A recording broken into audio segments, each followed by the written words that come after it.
કરીએ શરૂઆત મંગલાચરણ। અષ્ટાધ્યાયી જગન્માતા યસ્ય ચિત્તાत् સમુત્થિતા વેદાનામ ઉપકારાય તસ્મૈ પાણિનયે નમઃ। નમસ્કાર, આપ સર્વેનું સ્વાગત છે। આપણે જોઈ રહ્યા છીએ વર્ણ વિચાર। શરૂઆત કરી હતી વર્ણ માતૃકા, માહેશ્વર સૂત્ર, પ્રત્યાહાર અને પછી ઉચ્ચારણ સ્થાન।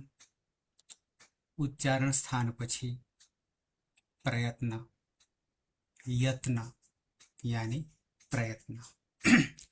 આ જે વર્ણો છે એ 42 વર્ણો યા 42 વર્ણોથી 64 કલા યા વર્ણ જગત રચવાનું છે। પણ ક્યારે થઈ શકે? તો કે વર્ણોને બરાબર આપણે ઓળખીએ ત્યારે। તો હવે જ્યારે આ વર્ણોને ઓળખવા માટે જુદી જુદી રીતે આપણે ઓળખીએ છીએ તો મુખ્ય 5 પ્રકાર છે। એ 5 પ્રકારમાં પાણિનીય શિક્ષામાં એક શ્લોક છે, 60-62 શ્લોકો છે, એમાંથી 10મો શ્લોક છે। સહેજ ખાલી ઉલ્લેખ જ કરું છું, બાકી તો આપણે વર્ણ ને સામાન્ય પરિચયથી જ આગળ વધીશું। તો મૂળ શ્લોક એવો છે કે સ્વરતઃ કાલતઃ સ્થાનતઃ પ્રયત્નતઃ અનુપ્રાદાનતઃ। તો સ્વર યાની ઉદાત્ત અનુદાત્ત સ્વરિત, એને આગળ જાણીશું। કાલતઃ સમય, જેને આપણે માત્રા કહીશું, રસ્વ દીર્ઘ પ્લુત। સ્થાનતઃ જોઈ ગયા છીએ, કંઠ તાલુ વગેરે 8 સ્થાનો છે। પ્રયત્નતઃ એ હાલ જોવાના છીએ, બાહ્ય પ્રયત્ન અને આભ્યંતર પ્રયત્ન। અને અનુપ્રદાનતઃ એ પણ આવશે આમાં આમાં, જેમાં 11 બાહ્ય પ્રયત્નો છે એની અંદર આવશે। તો હવે એ વર્ણોને મુખ્ય 5 રીતે અને એ સ્થાન ભેદ, આધાર ભેદ, કાલ ભેદ, પ્રયત્ન ભેદ, અનુપ્રદાન ભેદ અને સ્વર ભેદ, આવી રીતે જુદી જુદી રીતે આપણે એને ઓળખવાના છીએ।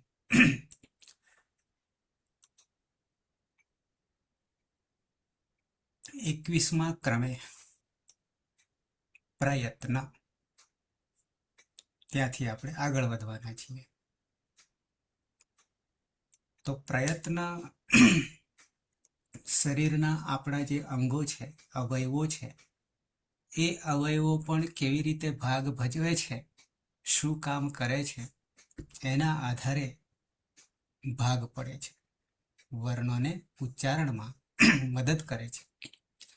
તો યત્નો દ્વિધા 2, યત્ન યાની પ્રયત્ન। આભ્યંતરો બાહ્યશ્ચ, આભ્યંતરઃ બાહ્યઃ ચ। અહીંયા ઓ થઈ ગયેલો છે વિસર્ગનો, આભ્યંતરઃ એ સંધિમાં આપણે જોઈશું, વિસર્ગ સંધિ આવશે ત્યાં જોઈશું। બાહ્યઃ ચ, ત્યાં વિસર્ગનો તાલવ્ય સ થઈ ગયો છે, બાહ્યઃ ચ। તો આભ્યંતર પ્રયત્ન અને બાહ્ય પ્રયત્ન, એમાંથી બાહ્ય પ્રયત્ન તુ એકાદશધા, આવું કહ્યું છે। બાહ્ય પ્રયત્ન, બાહ્ય પ્રયત્ન આપણે એને કહીશું કે કંઠથી નીચેનો ભાગ અને નાભીથી ઉપરનો ભાગ, એ વચ્ચેના ગાળામાં જે કંઈ થાય છે એને આપણે બહાર કહીશું, બાહ્ય પ્રયત્ન કહીશું। 11 ભેદ છે, એકાદશધા, એકાદશ 10 ને 1 11। એમાંથી સમજવા માટે આ 11 નામકરણ કરી દીધા છે, પણ એ નામકરણ પ્રમાણે આપણે નહીં જઈએ। એમાં નામકરણ કયા છે? વિવાર, સંવાર, શ્વાસ, નાદ, ઘોષ, અઘોષ, અલ્પપ્રાણ, મહાપ્રાણ, ઉદાત્ત, અનુદાત્ત અને શ્વરિત બરાબર થઈ જશે 11. આવી રીતે આપણે ગણતરી નહીં કરીએ. 11 તો જાણવાના છીએ, પણ એને જાણવા માટે વિભાજન કરી દઈશું. વિભાજનમાં સાથે સાથે તમને બતાવતો રહીશ કે આ છેલ્લા 3ને પાછળ સમજીએ છીએ એ માત્ર અચને લાગુ પડે છે, ઉદાત્ત, અનુદાત્ત અને શ્વરિત. પણ એવું નહીં કે માત્ર અચને, કારણ કે અચ જે છે, સ્વર જે છે, વ્યંજન એ સ્વરની મદદથી જ આપણે બોલી શકીશું. નહીં તો એની તો અડધી જ માત્રા છે, અને અડધી માત્રા ગણતરીમાં લેવાતા નથી. તો દુનિયાની જે કંઈ ભાષા છે, ભાષા કહું છું, એ સસ્વર છે. સસ્વર છે, અસ્વર નથી. સ્વસ્વર હશે તો એ ત્રણેય કાલમાં ટકી રહેશે. નિત્ય કહીએ છીએ. આ વર્ણો જે છે, શબ્દો જે છે, એ નિત્ય છે, અનિત્ય નથી. અને નિત્ય એટલે ત્રણેય કાળમાં ટકી રહેવું, કાયમના માટે છે, એટલે સસ્વર છે. એની આગળ આવીએ અલ્પપ્રાણ અને મહાપ્રાણ. અલ્પપ્રાણ અને મહાપ્રાણ આપણા વર્ણો જે છે એની અહીંયાથી ઓળખ કરીએ તો 4 ઓળખ થશે. મુખ્ય કુલ 4 ઓળખ થશે. અને એ 4 ઓળખમાં આગળ આવીએ તો જે અહીંયા બે દેખાય છે, વિવાર સંવાર, શ્વાસનાદ, ઘોષ અને અઘોષ, એને આપણે સામસામે મૂકી દઈશું. સામસામે એટલે જો તમારી પાસે નોટ હોય, લખવું હોય તો લખતા રહેજો. વિવાર એક બાજુ મૂકીશું, સામે સંવાર. પછી શ્વાસ એ વિવારના ભાગમાં, એટલે વિવાર શ્વાસ, અને નાદ જે છે એ સંવાર નાદમાં મૂકીશું. અને ઘોષ અઘોષ જે છે એમાં વિવાર શ્વાસ અને અઘોષ કરજો, એમાં ઊંધું થઈ જશે. વિવાર શ્વાસ અને અઘોષ, આવી રીતે કરશું. હવે અલ્પપ્રાણ ને મહાપ્રાણ સુધીનું જે છે 8, એ માત્ર હલને લાગુ પડશે. માહેશ્વર સૂત્રમાં હયાવરટ 5મું સૂત્રથી લઈને 14મા સૂત્રમાં આવીએ તો હલ. હ 2 વાર છે, તો પહેલી હ 5મામાં હ પહેલો છે, અને 14મામાં પણ એકલો હ છે. માહેશ્વર સૂત્રને યાદ કરી લેજો બરાબર. તો એક હની 5મા સૂત્રમાં એના પછીના આવતા વ્યંજનો છે, એમાં સ્વરની મદદથી જ આપણે એને નિત્ય કહીશું, એક માત્રા કહીશું, અને નિત્ય થઈ જશે. નહીં તો ગણતરી નહીં થાય, અને એનું ઉચ્ચારણ પણ નહીં થાય. નહીં થાય એટલે કે નાભીથી કંઠ સુધી આવે છે, કંઠની નીચે હજી સ્વર પેટી છે, જ્યાં વાયુ આમ તેમ થાય અને પછી ઉપર ધ્વનિ નીકળે છે, સ્વરયંત્ર. તો ત્યાં સુધી જ આવશે, આગળ નહીં આવે. આગળ લાવવા માટે સ્વરની મદદ જરૂર પડે છે. તો હલ જે છે દરેકમાં, એટલે કે વ્યંજનમાં સ્વરો રહેલા છે. તો એનું ઉચ્ચારણ થશે તો અકાર, આદિ, અકાર વગેરેને ઉમેરવાના થશે. હકાર આદિ શું? અકાર ઉચ્ચારણાર્થે. આવું કહ્યું છે. નંબર 2, એવા 8 કારણમાંથી એક થોડાક તમને આપીશ, જરૂર પડે એટલે. હ 5મામાં અને 14મામાં તો આપણે પ્રત્યાહાર બનાવ્યા છે. પ્રત્યાહાર 42 યા 44, એટલે સંક્ષિપ્ત અનુબંધ કર્યા છે, બાંધ્યા છે, જૂથમાં બાંધ્યા છે. અણ, ઈક, ઉક વગેરે વગેરે, હલ, હચ બાંધ્યા છે આદિરંત્યને સહાયતા 1-1-71 સૂત્રથી. તો એમાં એક પ્રત્યાહાર અટ આવે છે. અટ પ્રત્યાહાર. હયાવરટમાં ટ, આદિરંત્યને સહેતા અને પહેલો અ. તો અટ પ્રત્યાહારમાં હની જરૂર પડી હતી. હની જરૂર પડી હતી, હકારની જરૂર પડી છે. અટ કુપામ નુમ વ્યવાય અપી આગળ સૂત્ર આપણે જાણીશું. પછી આપણી પાસે ઉષ્માક્ષર છે. ઉષ્માક્ષર જેને આપણે સલ કહીશું. સલ. તો સલમાં પણ હની જરૂર પડી. સલમાં પણ હની જરૂર પડી. સ સ સ હ. તો આ રીતે પણ અટમાં હની જરૂર પડી, સલમાં હની જરૂર છે જ ઓલરેડી. તો આ રીતે બે કારણ તમને મેં આપ્યા. પ્રયત્નમાં હલમાં વિવાર, પછી શ્વાસ અને પછી અઘોષ નીચે આપ્યું છે. એટલું 3 જૂથ બનાવી. એ 3માં વિવાર એટલે ખુલવું. વિવાર એટલે ખુલવું. શું ખુલે છે? તો ધારો કે દરવાજો હોય, અહીંયા તમને એક વિવાર માટે, હા, વિવાર પ્રયત્ન જે વર્ણોમાં ઉચ્ચારણ, કંઠ વગેરે ફેલાવવું, મુખ ખુલે છે, એને વિવાર કહે છે. સાથે સાથે બીજી પ્રક્રિયા પણ એમાં જ બને છે. શું? તો કે શ્વાસ, વાયુ, વાયુ, અને સાથે સાથે ત્રીજું અઘોષ પ્રયત્ન. આ 3 એક સાથે છે. 3 એક સાથે ઘટના બને છે. કયા વર્ણોમાં બને છે? તો કે ખર પ્રત્યાહાર, શોર્ટકટ, સંક્ષિપ્ત, લાઘવતા. આ જો પ્રત્યાહાર આપણી પાસે નહીં બનાવ્યા હોય પાણીનીએ તો શું દશા થાત? તો કે 42 વર્ણોની જરૂર પડે ત્યારે 42 વર્ણો લખવા પડે, એટલો સમય જાય અને લાંબુ લખાય. એની જગ્યાએ 1.5 વર્ણમાં પૂરું કરી દે છે. એટલે જ્યાં જ્યાં, જેમ કે આ ખર પણ પ્રત્યાહાર છે. ખ 11મા સૂત્રમાં છે. સસસરમાં ર છે બરાબર ખર, અને ખર બરાબર 13. ખર બરાબર 13. કયા 13 આવશે? તો કે બીજો, પહેલો અને સ.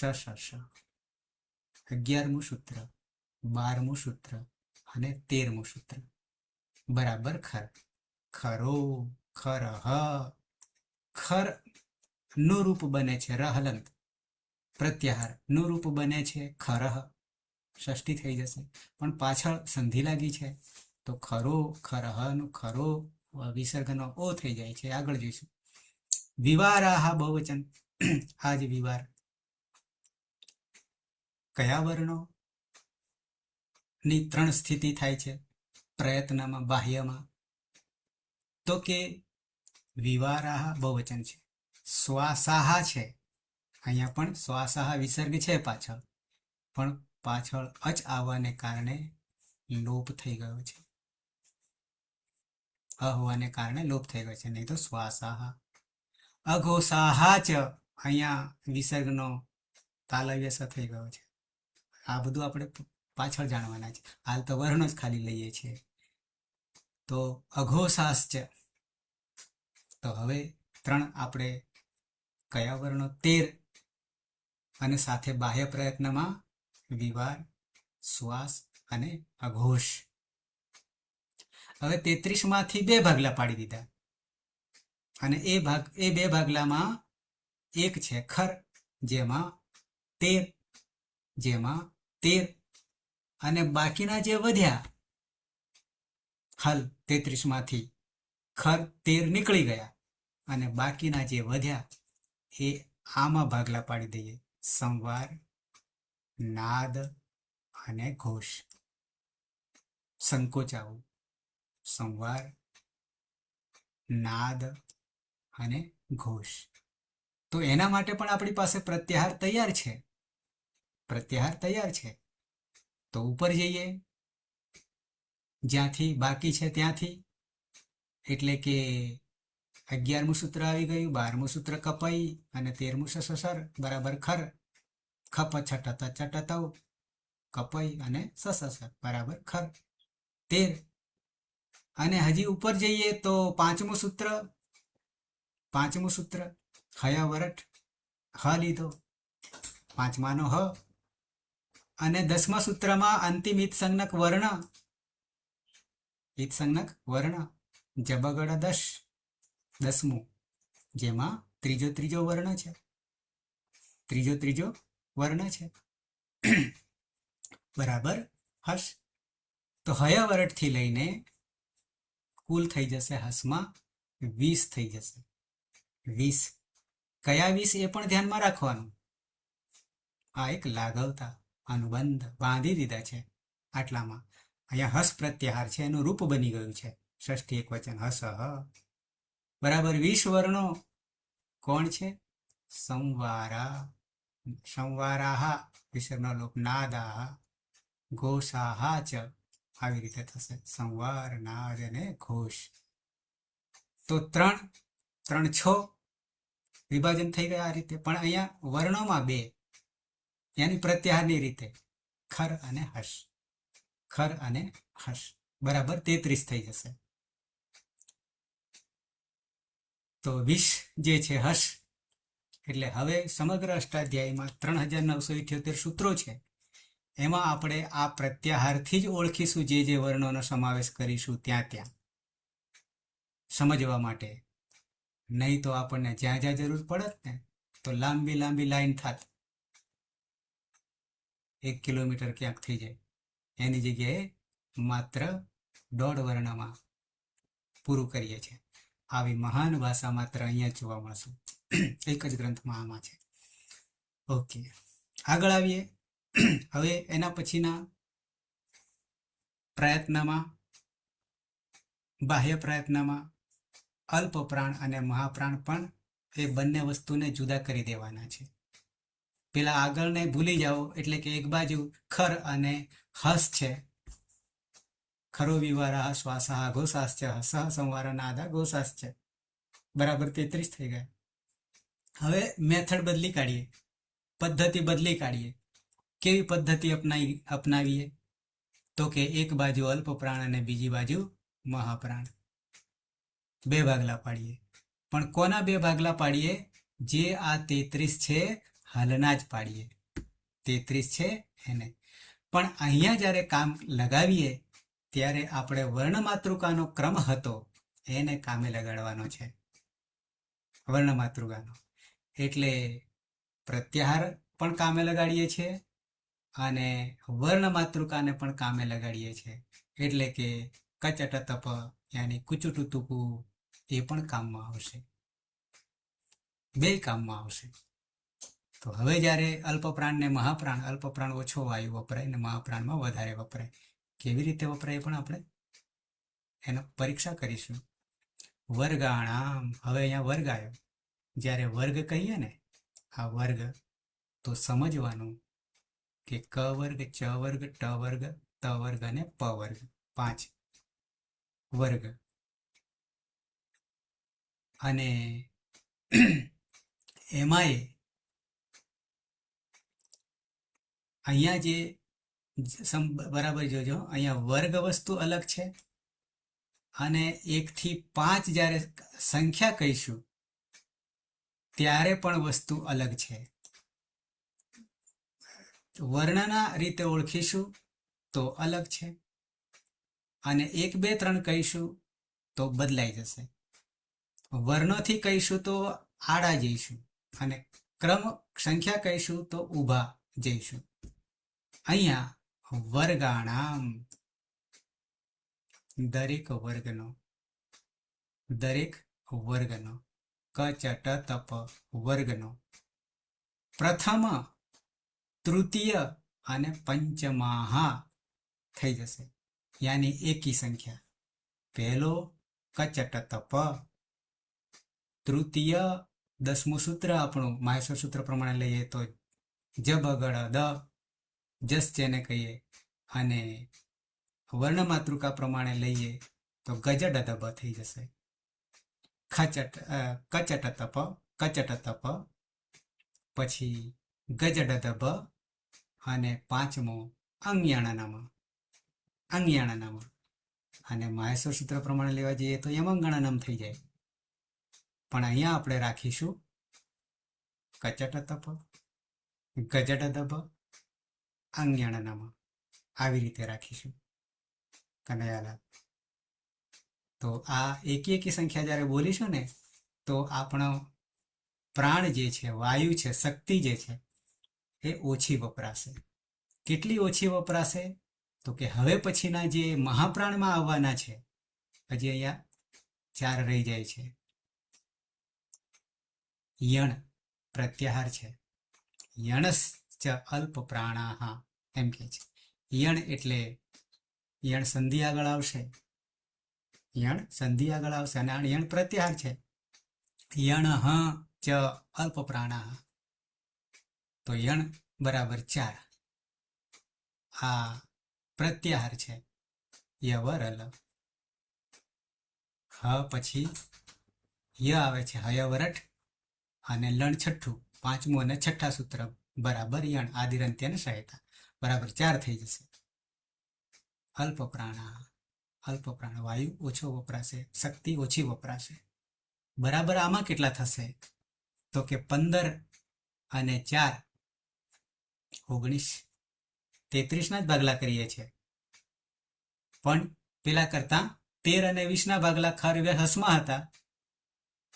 હવે અલ્પ પ્રાણ મહાપ્રાણ જ્યારે જોઈએ છીએ ત્યારે એકી સંખ્યા અને યણ, અથવા 1, 3 અને 5, અને વર્ણ કહીએ તો કચટ તપ ગજડ તપ અંગ્યાણાનામાં. બરાબર છે. માહેશ્વર સૂત્ર પ્રમાણે પણ યાદ રાખીશું. અને યણ એ પ્રત્યાહાર છે, યાની માહેશ્વર સૂત્ર પ્રમાણે છે, તો થઈ જશે 19. આ વર્ણોને અલ્પ પ્રાણ કહીશું.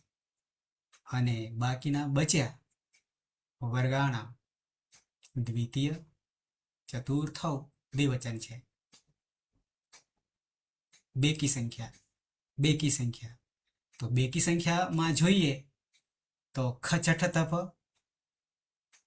અને ચોથો જોઈએ તો ઝબગડદ, ખ ખ ગ ઘ ગજડ દબ. સૂત્ર પ્રમાણે જોઈએ તો ક્રમ બદલાઈ જાય પાછો. તો વર્ણ માતૃકા ખ થી શરૂ થઈએ તો ખચઠ તપ, અને ચોથો દરેકનો, તો ક ખ ગ ને ઘ ગજડ દબ થઈ જશે.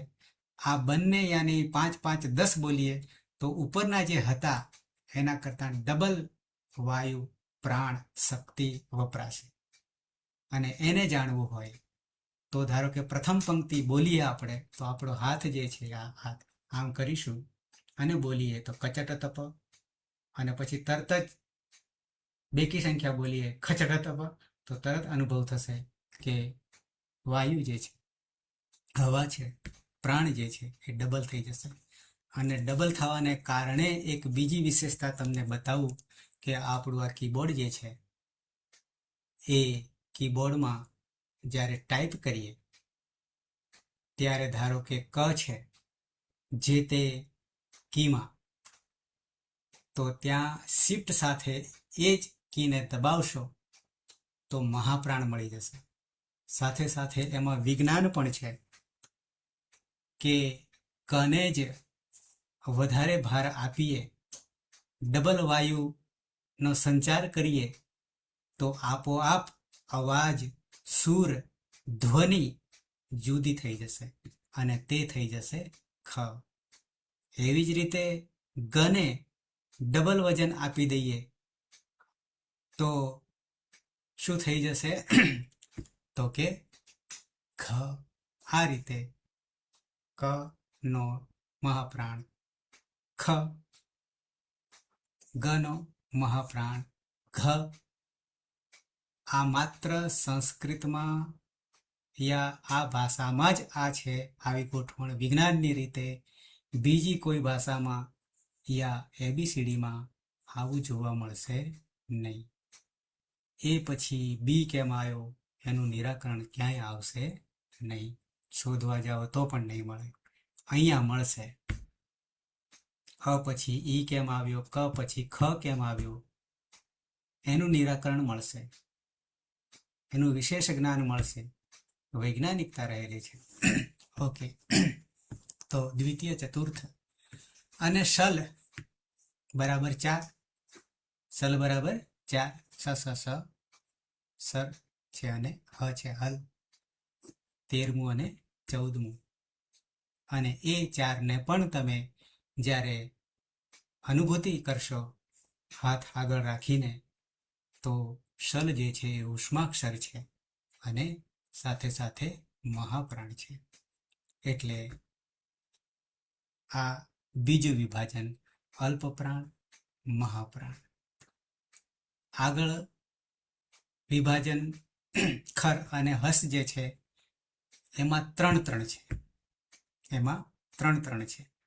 હવે આ વર્ણોને 33 થઈ ગયા, આ બાજુ ઉપર પણ 33 થઈ ગયા, નીચે 19 અને બાકીના કેટલા રહ્યા તો કે 10 ને 4 14 બરાબર 33 થઈ જશે. તો આ જે વિભાજન હતું, બાહ્ય પ્રયત્ન હતા, એ હલના છે, યાની વ્યંજનના છે. આ બધું ક્યાં કામમાં આવશે? સંધિમાં કામમાં આવશે. અને સંધિ એટલે શું? બે હલ હલ મળે વચ્ચે ગેપ વગર, ત્યારે કોઈ ત્રીજો વર્ણનો જન્મ થશે, ત્યાં આની જરૂર પડશે.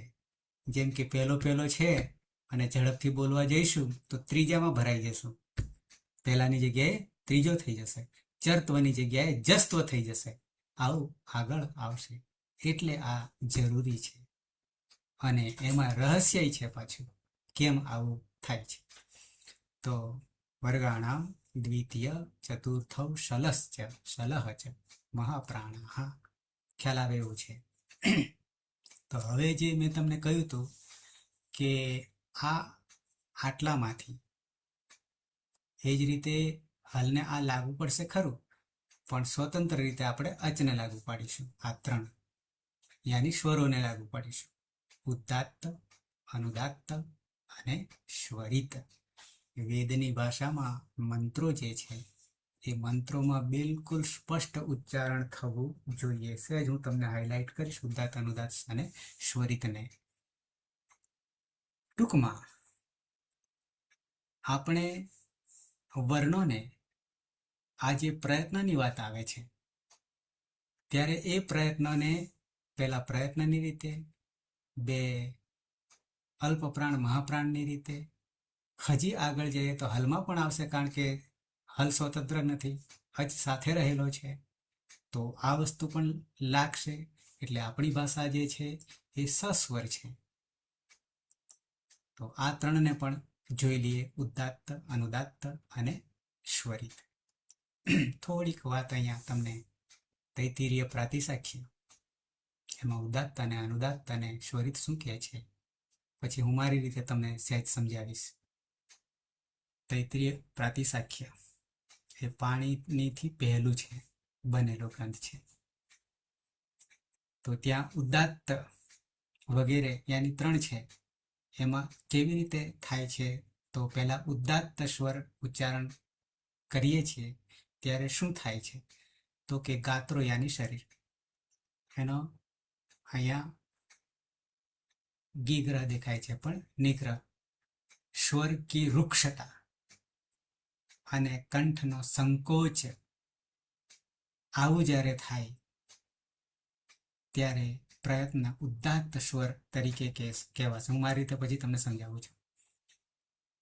એ અહીંયા આ 4 જે છે એ અહીંયા આયામ જે છે એની વાત અહીંયા એ મહાભાષ્યમાં કરી છે.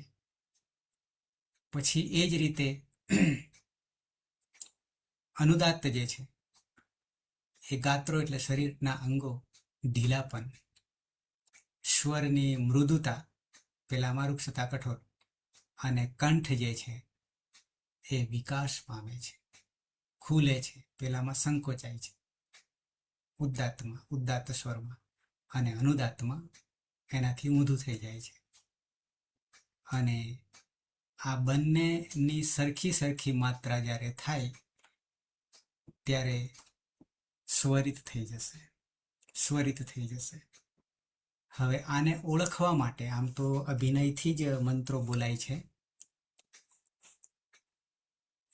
જિજ્ઞેશભાઈ કદાચ કરતા હોય, જિજ્ઞેશભાઈ દવે ના કરતા હોય તોય પ્રશ્ન નથી, પણ વૈદિક મંત્રો જ્યારે બોલાય છે કર્મકાંડમાં ત્યારે અભિનય સાથે બોલાય છે, અને અભિનયથી ખબર પડે છે કોણ ઉદાત્ત છે, કોણ અનુદાત્ત છે, અને કોણ સ્વરિત છે. તો ઉદાત્ત, અનુદાત્ત અને સ્વરિતની નિશાની એમાંથી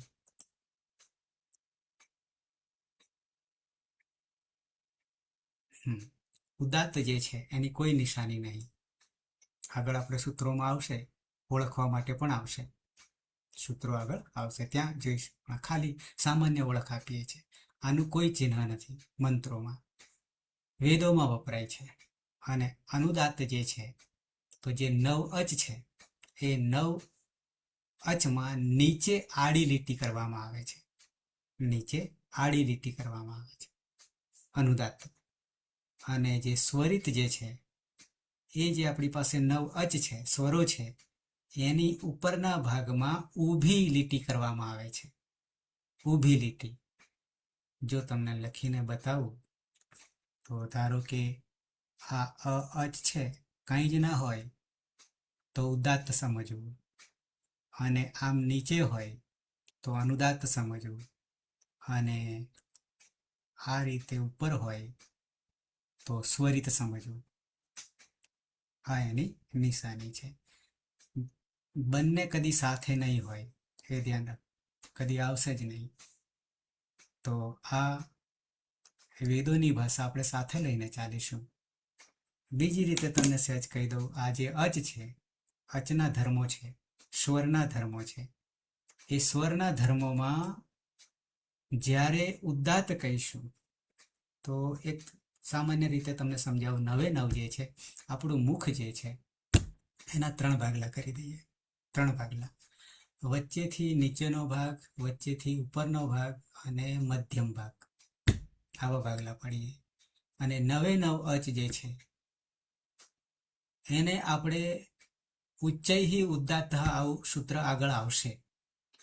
એ નવે નવ અચને, યાની અચને આપણે જ્યારે બોલીએ છીએ ત્યારે ઉપરના ભાગથી જ્યારે આમ ખેંચીએ જાણે ત્યારે ઉચ્ચૈ ઉદાત્ત નિશાન નહીં, અને અનુદાત્ત એમને નીચેની રીતે, અને સમાહારને બંને ધર્મો સાથે આવેલા છે વચ્ચે, જેમ કે એ આમ આમ સ્પષ્ટ છે એનું અભિનયથી કરવામાં આવે ત્યારે. અને એને ઓળખવું પણ કઈ રીતે પદમાં, એ પણ આગળ આપણે જાણીશું. તો ઉદાત્તનું કોઈ ચિહ્ન નથી, અનુદાત્ત નીચે આડી લીટી, અને સ્વરિતને ઉપર ઊભી લીટી. તો ઉદાત્ત, અનુદાત્ત, સ્વરિત માત્ર વેદમાં વપરાશે. તો હવે થઈ જશે એકાદશધા, યાની કે 11 થઈ જશે, 11 થઈ જશે બાહ્ય પ્રયત્ન તરીકે. અને સહેજ થોડીક ઓળખ અહીંયા એની જ વાત આવી ગઈ છે, બીજી કોઈ વાત નહીં, કે આ જે પ્રયત્ન જે છે ને એની વાત. જ્યારે કંઈ બોલીએ છીએ ત્યારે નાભીમાંથી પ્રાણ, વાયુ બહાર નીકળે છે, અને સ્વર યંત્ર કંઠની નીચેના ભાગ સુધી આવે છે. પેટી બાજુ તમને ખબર છે, એક બાજુ હલાવવામાં આવે છે, એક બાજુ આંગળીથી વગાડવામાં આવે છે, યાની સ્વિચ ઉપર આંગળી ફેરવીએ છીએ. તેમ તેમ વાયુ આમ તેમ ફરે છે, અને આમ તેમ ફરવાથી એના સૂર નીકળે છે, ધ્વનિ નીકળે છે. તેમ આપણે કંઠની નીચે પણ એક સ્વર યંત્ર છે. તો એ સ્વર તંત્રિયા અલગ અલગ છે, જુદી જુદી છે. ક્યારેક એ ફેલાય છે, ક્યારેક એ સંકુચિત થાય છે, અને તે પ્રમાણે વાયુ જ્યારે સંકોચ થાય છે ત્યારે વધારે વજન પડે, અને ખુલ્લું હોય ત્યારે એ છૂટથી નીકળે છે.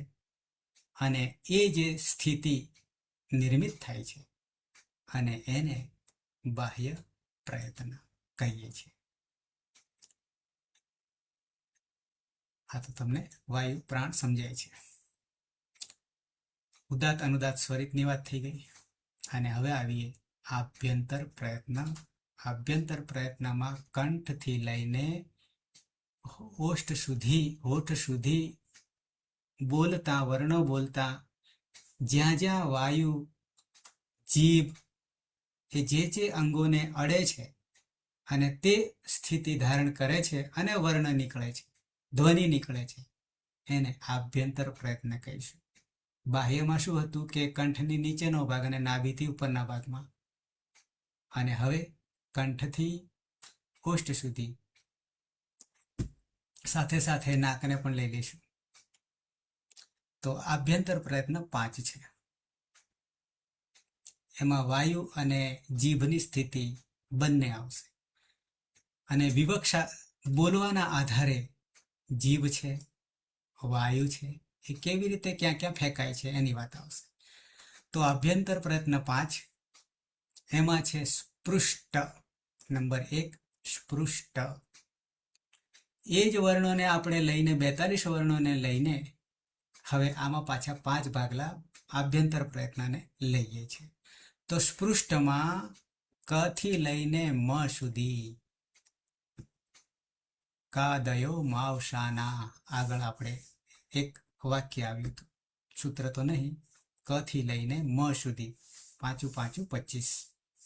એ 25 વર્ણો જ્યારે બોલાય છે ત્યારે જીભ જે છે, આપણી જીહવા, એ જુદી જુદી જગ્યાએ સ્પર્શ થાય છે. અને સ્પષ્ટ સ્પર્શ થવાથી સ્પૃષ્ટ કહેવાય છે. સ્પૃષ્ટ નામ જે પડ્યું છે એ સ્પૃષ્ટ પ્રયત્ન.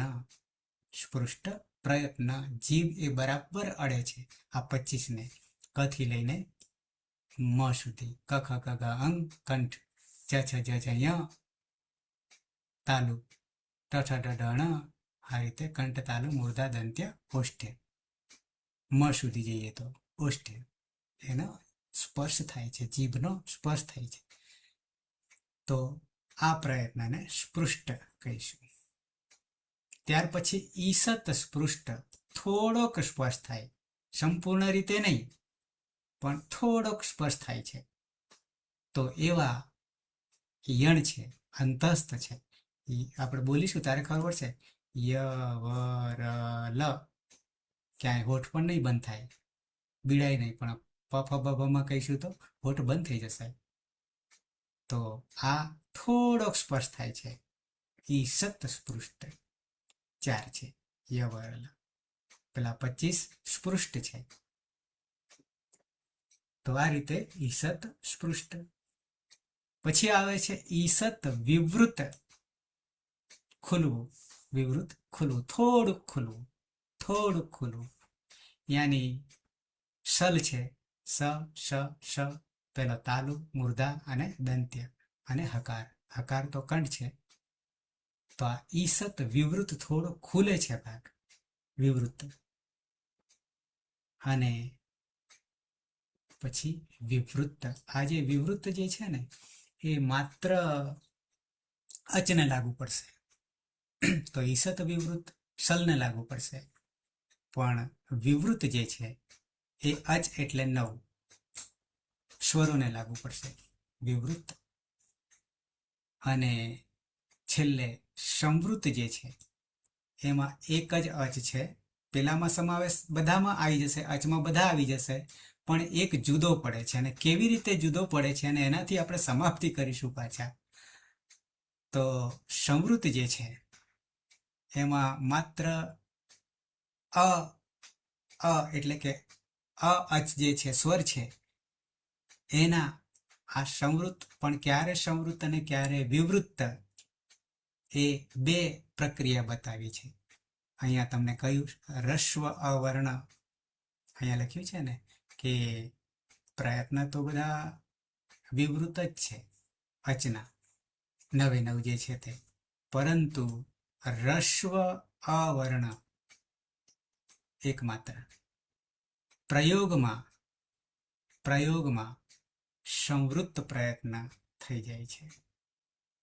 તો હવે જ્યારે પ્રયોગ એક શબ્દ આવશે અને એક શબ્દ પ્રક્રિયા આવશે, આવા બે ભાગલા પડશે. જ્યારે પ્રક્રિયા કરીશું ત્યારે એ વિવૃત રહેશે, બધા જ અચ. અને સંવૃત્તમાં આમ જોવા જઈએ તો સંકોચ આવું, બીજી રીતે જેમ સંવાર હતું એવી જ રીતે છે. તો એ પ્રયોગ અને પ્રક્રિયા બે વસ્તુ જુદી છે. પ્રયોગ અને પ્રક્રિયા કરીશું ત્યારે આના પ્રકારો બની જશે, છેક 18 સુધી પહોંચશે. અને ખાલી અવર્ણ લઈશું, રસ્વ અની વાત કરે છે, તપરકરણ જે અત કરી દઈએ ને, આગળ મેં તમને બતાવ્યું હતું 1:70 તપરસ્ત કાલસ્ય, આવું સૂત્ર મેં આગળ બતાવ્યું હતું. ત્યારે એ માત્ર સંવૃત્ત થઈ જાય છે. આપણી પાસે અંતિમ સૂત્ર છે 8, 4 ને 68મું, એ અ છે, એમાં એક વિવૃત છે અને એક સંવૃત્ત છે. તો આ રીતે આભ્યંતર પ્રયત્નમાં સ્પૃષ્ટ 25, ઈસત સ્પૃષ્ટ, યણ, ઈસત વિવૃત, શલ વિવૃત બધા અચ એટલે કે 9, અને સંવૃત્તમાં માત્ર એટલે પ્રયોગ અવસ્થામાં રસ્વ અવર્ણ અના એક જ થાય છે. આ માત્ર અષ્ટાધ્યાયમાં જોવા મળશે. અને કૌમુદી છે કે સિદ્ધાંત કૌમુદી એવી છે કે બીજા કોઈ ગ્રંથ છે એમાં 4 જ ભાગલા પાડ્યા છે. આવો 5મો જે સમૃદ્ધ છે એનો ભાગલા પાડ્યા નથી, કારણ કે એને ઉપયોગ થતો નથી. કારણ કે જ્યારે પ્રક્રિયા થાય ત્યારે જ ઉપયોગ થાય છે. તો આ વાત થઈ. પ્રયત્ન 2 પ્રકારના, બાહ્ય પ્રયત્નમાં 11, આભ્યંતર પ્રયત્નમાં 5. હવે એક થોડીક સ્પષ્ટતા વાર્તિકકાર કરી રહ્યા છે કે જે કંઈ ખૂટે ને પાણીનીથી, આમ 3 વ્યાકરણકારોથી એક વ્યાકરણ બન્યું છે. તો હવે કાત્યાયન વાર્તિકકાર જે છે એ કંઈક ખૂટતું એને ઉમેરી લે છે. અને અહીંયા વાર્તિક લખ્યું છે ને, વાર્તિક, તો ત્યાં શું ઉમેરે છે? તો કે રૂ અને લુ આ બે અચ છે, વર્ણયો ષષ્ઠી દ્વિવચન છે, આ બે વર્ણો છે. રૂ લુ વર્ણયોર મિથ સાવર્ણ્યમ વાચ્યમ. હવે તમે આગળ મેં ઉચ્ચારણ સ્થાન તમને બતાવ્યું હતું, રૂનું ઉચ્ચારણ સ્થાન અને લૃનું ઉચ્ચારણ સ્થાન, જો યાદ હોય તો. ઋતુ રસાણામ મૂર્ધા, મૂર્ધન્ય છે રૂ, અને ઋતુ લસાનામ દંતા, દાંત છે. બેના ઉચ્ચારણ સ્થાન જુદા છે, બેના કુળ જુદા છે, છતાં આ બે વર્ણો શું કર્યા છે? વાર્તિકકાર કહે છે કે બંનેના ઉચ્ચારણ સ્થાન અલગ હોવા છતાં બંને સવર્ણ છે. બંને સવર્ણ છે, ઉચ્ચારણ સ્થાન જુદા છે. રૂનું મૂર્ધા છે, લૃનું દાંત છે, દંત્ય છે, છતાં બંને સવર્ણ છે. આ બે પૂરતું છે, બંને અચ છે. આવું કેમ બન્યું? આવું કેમ બન્યું? આપણા સમાજમાં ક્યાંક ક્યાંક બને છે. પોતાના કુટુંબમાંથી છોડીને બીજા કુટુંબમાંથી સંબંધ થાય છે. સંસ્કૃતિ અહીંયા છે, વર્ણમાય છે.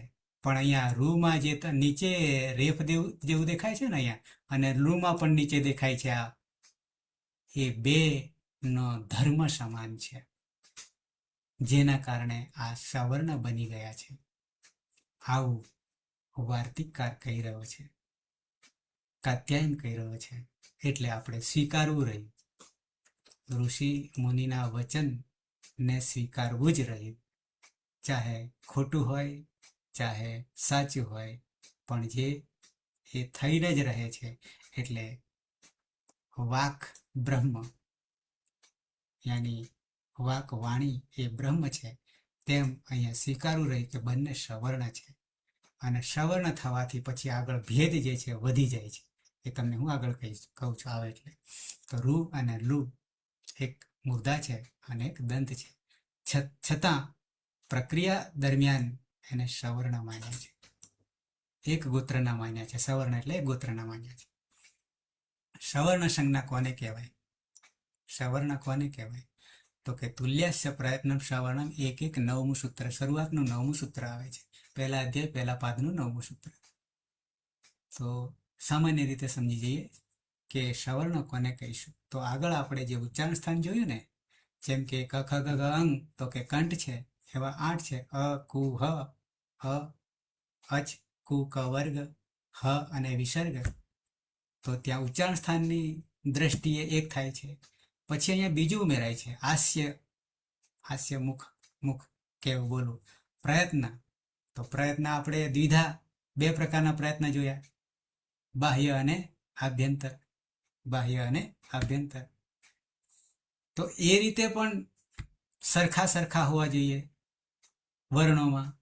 તો એને આપણે સવર્ણ સંજ્ઞા, સંજ્ઞા યાની નામ, તાલુ વગેરે સ્થાન છે. અને આભ્યંતર પ્રયત્ન કે બાહ્ય પ્રયત્ન સરખા હોય ત્યારે તે વર્ણ પોતપોતાનો સવર્ણ બને છે, સમાન બને છે.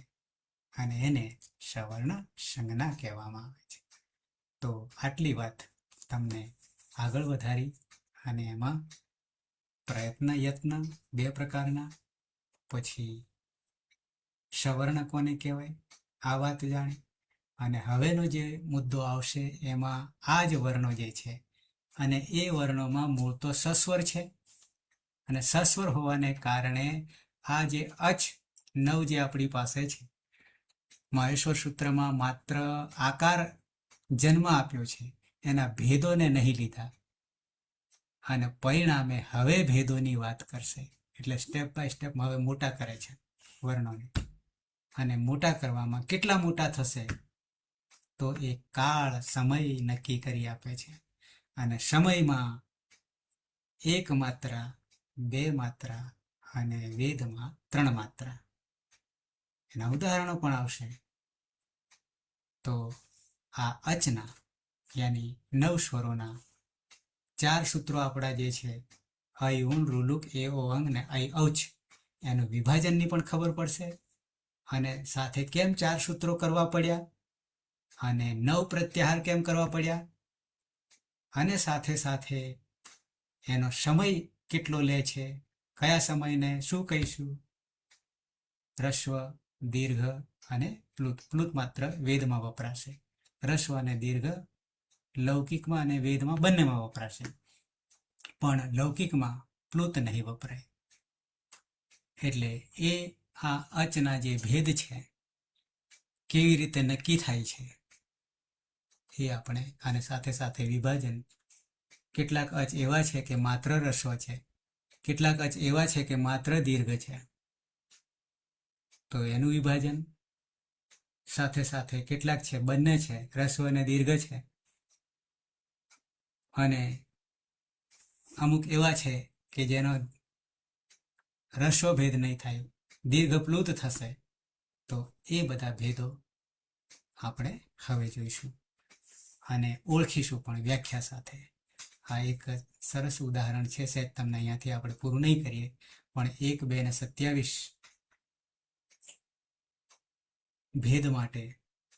અને એમાં આખી એક દંતકથા પણ છે કે પાણીની જ્યારે ઉદાહરણ આપવા માટે એ કયું ઉદાહરણ આપવું પ્લુત માટે, ત્યારે એને કંઈ મળતું નહોતું. આખી રાત જતી રહે છે અને સવારમાં પછી એને કુકડાનો અવાજ સંભળાય છે, ત્યારે ત્યાં એને ઉદાહરણ મળી જાય છે. અને સાથે અહીંયા આપણો અચ છે, એ અચ સાથે પણ એની સરખામણી કરી છે.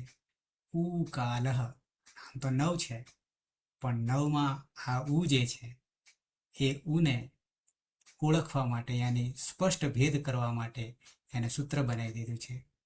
ઉ ઉ ઉ, અથવા આ રીતે પછી આપણે જોઈશું. તો ઉ કાલહ અચ, જસ્વ દેખાય છે, જસ્વ, રસ્વ, દીર્ઘ, પ્લુત. યાની આ ઉથી આપણે 9 ગ્રહણ કરવાના છે, પણ ઉદાહરણ 1નું આપશે. એક સાથે સબસડે, એ આપણી રીત છે, એ આપણી મેથડ છે. એટલા માટે એકલો ઉ ને લઈને બાકીના 8 ને સાથે લઈશું. પણ એ બધામાં પાછા અમુક જ હ્રસ્વ, અમુક જ દીર્ઘ, અમુક બંને અને અમુક જ પ્લુત, હ્રસ્વ પ્લુત, એ આપણે 9 ને વિભાજન કરીશું. તો અહીંયાથી અટકે, યાની આ સૂત્ર જોવાનું બાકી રહેશે, યાની અચના ભેદ જોવાના બાકી, આવતીકાલે જોઈશું. અને એમ કરતા કરતા 18 ભેદ સુધી પહોંચવાના છીએ. અને પછી લગભગ મોટા ભાગનું કામ વર્ણોનું વિભાજન પૂરું થશે. કોઈને પ્રશ્ન હોય તો સર બોલો. હવે આ જે સમજાવની રસ્વ અવર્ણ કે પ્રયત્ન સમૃદ્ધ પ્રયત્ન બતાવે, અસ્વર પ્રયત્ન વિવૃત છંદ, હા એ જે સમજાવની પાછળ હા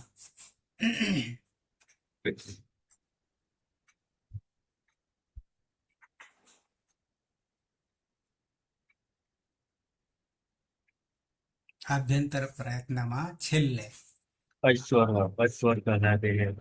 આ વિવૃત અને સંવૃતની ને, હા હા ઓકે, એનું સ્પેશિયલ છેલ્લું સૂત્ર પણ મૂક્યું છે, તેનાથી સમાપ્તિ થાય છે અષ્ટાધ્યાયની. તો વિવૃત જે લખ્યું છે કે અચ યાની 9 એ જ્યારે પ્રક્રિયા, એટલે આપણે એમને પદોને સાધીશું ને, કારણ કે આપણી ભાષા સસ્વર છે, સ્વર સાથે હશે તો જ એ રહેશે.